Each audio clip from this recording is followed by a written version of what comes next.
Bible in the News. As the world recoils in horror at the spreading of ISIS's influence and the Western nations are dragged back into their protectorate role in the Middle East, as was discussed in last week's Bible in the News, Russia is also being shaped and molded to fit its role in the latter day. Russia is the successor to the pagan Roman dragon in the book of Revelation. The dragon is found in chapter 12, where a drama unfolds. In this chapter, a picture is painted of a woman, a dragon, and a man-child. The woman who brings forth the man-child is apostate Christendom. Paul had said that the body of believers was supposed to remain faithful to Christ. We read in 2 Corinthians chapter 11, verse 2, "I am jealous over you with godly jealousy, for I have espoused you to one husband, that I may present you as a chaste virgin to Christ." Well, in Revelation chapter 12, the woman is not a chaste virgin, but found pregnant with child. We read in verse 1, "There appeared a great wonder in heaven, a woman clothed with the sun, and the moon under her feet, and upon her head a crown of 12 stars, and she being with child travailed in birth, and pained to be delivered." The dragon appears on the scene, and was poised to destroy the man-child. We read in verse 3, "There appeared another wonder in heaven, and behold a great red dragon, having 7 heads and 10 horns, and 7 crowns upon his heads." Well, this dragon is a further development of Daniel's 4th beast, found in chapter 7 of Daniel, which equates with the Roman Empire. The Roman Empire is not successful in destroying the development of political Christendom as the symbol narrative describes. We read in verse 5, "When she brought forth a man-child who was to rule over all nations with a rod of iron, her child was caught up to God and to his throne." And so it was that Christendom became enthroned in the political heaven of the Roman Empire at the hands of Constantine the Great in 312 AD, when, adopting the Christian God and marshalling the forces of Christendom, he defeated the pagan emperor, casting pagan Rome out of power. We read in verse 9, "The great dragon was cast out, that old serpent called the devil and Satan, which deceiveth the whole world. He was cast out into the earth, and his angels were cast out with him." Well, the dragon still existed as a military force who would go on to persecute the remnants of Christendom which didn't fall in line with Constantine's religious views, nor submit to his authoritarian power. We read in verse 13, "When the dragon saw that he was cast into the earth, he persecuted the woman which brought forth a man-child." And again in verse 17, "The dragon was wroth with the woman, and went to make war with the remnant of her seed, which keep the commandments of God, and have the testimony of Jesus Christ." The dragon does not disappear, but rather becomes the military power behind the new empire, lending its authority to the rise of this next empire. It's found in chapter 13, when the successor to pagan Rome, the Christian Roman Empire, arose. It began in AD 312 and would continue until finally replaced in AD 799 by the Holy Roman Empire. We read how it gave its power to the Christian Empire in verses 1 to 2 of chapter 13. "I stood upon the sand of the sea, and I saw a beast arise out of the sea, having 7 heads and 10 horns, and upon his horns 10 crowns, and upon his heads the name of blasphemy. And the beast which I saw was like unto a leopard, and had the feet as the feet of a bear, his mouth was as the mouth of a lion, and the dragon gave him his power, and his seat and great authority." Well, Constantine split the empire in 2 halves in 330 AD, creating the second capital in Constantinople, where it would rule over the Eastern Empire, eventually to become known as the Byzantine Empire, lasting until 1453 AD. While the Western Roman Empire, ruled from Rome, would only last a short time until 493 AD. The next phase of the western half of the Christian Roman Empire was the Holy Roman Empire, depicted by a lamb-like beast with 2 horns. Again, the dragon's influence is still found in this system. We read in chapter 13, verse 11, "I beheld another beast coming up out of the earth that had 2 horns like a lamb, and he spake as a dragon." Well, the Eastern Byzantine Empire would gradually diminish until it was snuffed out in 1453 at the hands of Islam, under the leadership of Muhammad II and the Ottoman Turks. The role of the dragon power was transferred from Constantinople to Moscow when Zoe, or Sophia as the Greeks call her, married Ivan III, taking the title and role of the emperor to Russia. Zoe's grandson, Ivan the Terrible, would become Russia's first Tsar, the Slavonic contraction of Caesar. The ivory throne of the Byzantine emperors can be found in Petersburg today. Well, Russia would continue as the dragon power, and is found again during the sixth vial in Revelation chapter 16, working in concert with the beast, or Europe, the modern equivalent of the Western Roman Empire, and the false prophet, or the papacy. All three characters are found singing the Frog Symphony and calling nations to the Battle of Armageddon. We read in chapter 16, verses 13 to 14, I saw three unclean spirits like frogs come out of the mouth of the dragon, out of the mouth of the beast, and out of the mouth of the false prophet. For they are the spirits of devils working miracles, which go forth unto the kings of the earth and of the whole world to gather them to the battle of the great day of God Almighty. This unholy trinity is comprised of the dragon, Russia, the beast, Europe, and the false prophet, or the papacy. So what does all of this have to do with the Bible in the news and Russia today? Well, for almost a century, Russia was under the dominion of ruthless atheistic communism. Yet the Bible painted the picture of a different role, her singing in concert with Christian Europe and the Vatican. All three characters will be involved in the invasion of the land of Israel in the latter day.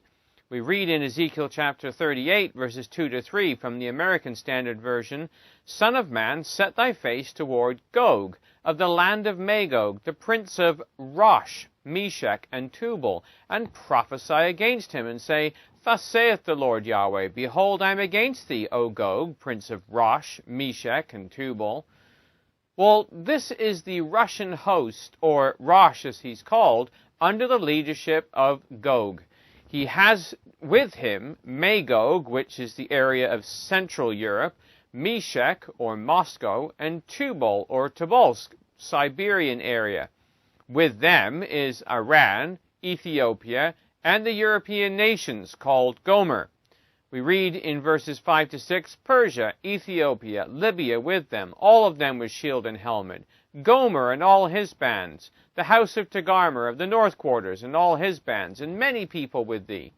And note the language that is used to describe this conglomeration.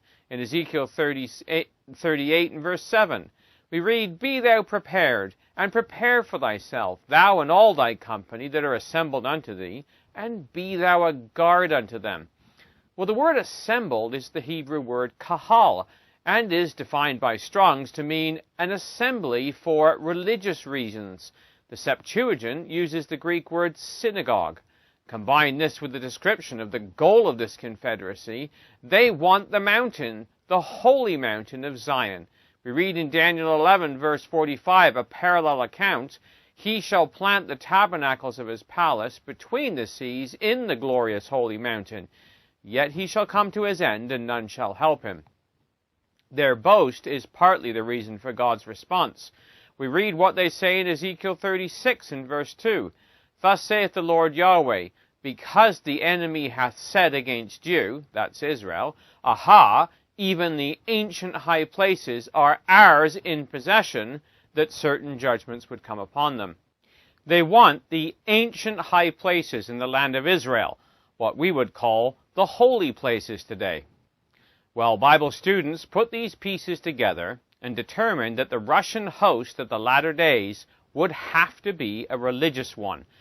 Writing 150 years ago, John Thomas, in a book called Exposition of Daniel, stated, The time is not far off when the Latin bishop may have to seek again to the Constantinopolitan imperial autocracy for protection. And by this he means Russia. Daniel's prophecy of the king requires this, for he is to cause to prosper till the indignation be accomplished. The Pope and one of the emperors, sustained by the power of the king, will place the Latino-Greek king above all, and above all the mighty who shall be his contemporaries at the time of the end. But for this manifestation to appear, he continues, the Ottoman dynasty must of course be driven out of Europe. The occupation of the dragon's throne by a non-Catholic royalty is clearly an exception. The Ottoman has never, as a matter of fact, magnified himself above all, nor has he honored the Latin bishop as a god in his dominion, or shown himself at all a gracious patron of his saints and his temples. The power causing falsehood or false prophetism to prosper must hold Jerusalem at the crisis of the accomplishment of the indignation. By false prophetism, I mean papalism, he writes. Hence, the Sultan, the Ottoman Turks, must be ejected, that a dynasty patronizing a high priest who forbids to marry may come in. When, therefore, the Tsar gets possession of Constantinople, he will not be hostile to the Pope. On the contrary, he will honor and acknowledge him, and be the enemy of the Holy Land. End quote. Well, Bible students, based on the prophecies and reading books like this, looked for the end of the Ottoman Empire, which happened in 1917, and also for Russia to be in cahoots with Catholicism in the time of the end, just prior to the invasion of Israel. A writer named Graham Pierce wrote in 1970, during the height of the Cold War, the idea is put forward by several that the papacy is soon to disappear and be replaced by atheistic superpower, but this is not true. Socialists from the time of the French Revolution have been atheists, as are the Communist Party in Russia today. But the Bible shows that a form of Christianity will hold sway in the end. And he writes that in a book called Russia, the Vatican, and the Invasion of Israel. Well, this was certainly not the case during the time period from 1917 through 1989. However, in 1989, when John Paul II worked with Ronald Reagan to bring down Catholicism, the whole situation began to change. The Pope has since worked with Gorbachev, Yeltsin, Putin, Medvedev, and now Putin again. This past week, Reuters published an article entitled, How the Russian Orthodox Church Answers Putin's Prayers in Ukraine. The article addresses how the Russian Orthodox Church has become intricately interwoven into Putin's Russia.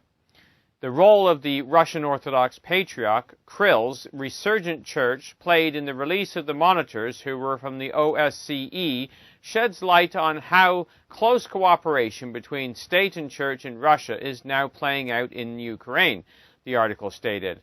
It went on to say that what the Russian Orthodox Church presents as a humanitarian mission in eastern Ukraine, Western diplomats see as a pattern of cooperation in which the Church is acting as a soft power ally of Russian President Vladimir Putin.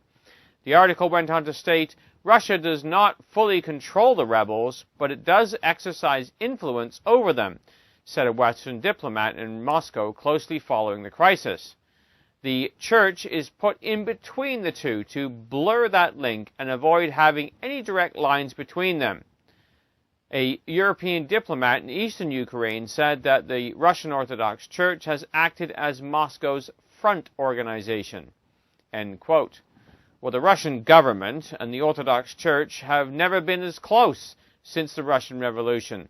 The article went on to state that the Russian Orthodox Church says that it's not a state church of Russia, but it is cooperating closely with the Kremlin under Putin, who helped it make a striking comeback from heavy oppression in the Soviet era.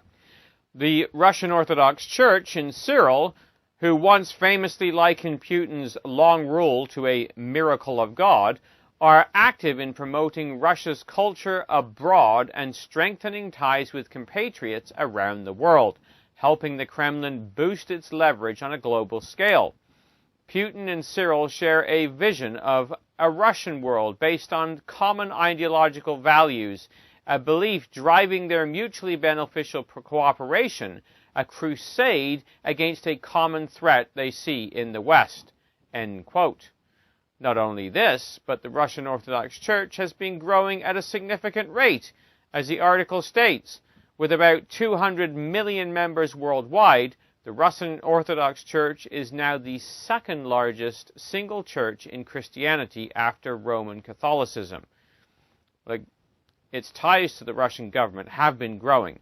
And it isn't just an observation from outsiders or newspapers reporters, but a stated fact by the foreign minister.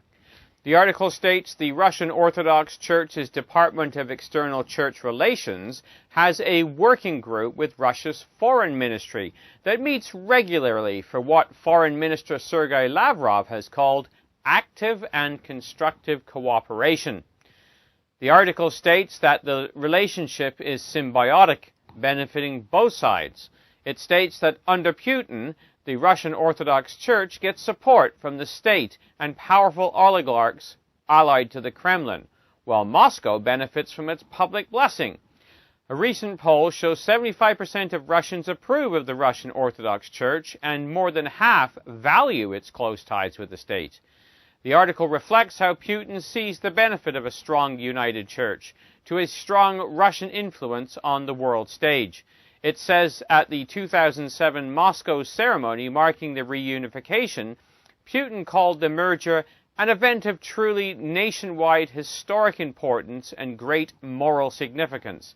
He added, the revival of the church unity is a crucial condition for revival of lost unity of the whole Russian world, which has always had the Orthodox faith as one of its foundations. End quote. What is also of great interest is what the article has to state about the title of the Patriarch.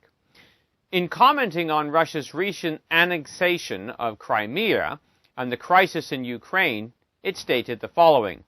When Russia sent its troops to Crimea, one of the justifications it used was an alleged threat to parishes, there linked to Cyril's Moscow Patriarch.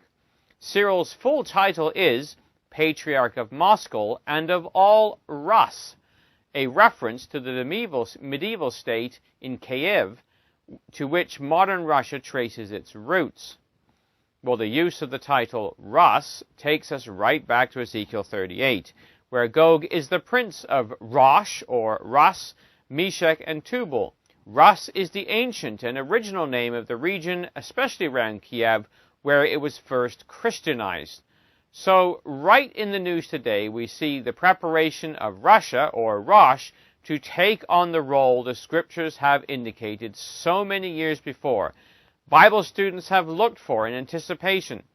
The day will soon be upon us when the drama of Ezekiel 38 will play out and the Lord Jesus Christ will return, restoring the kingdom to Israel. So as we look at the Middle East, we see all the pieces coming together. For the Bible in the News, this has been Jonathan Bowen joining you.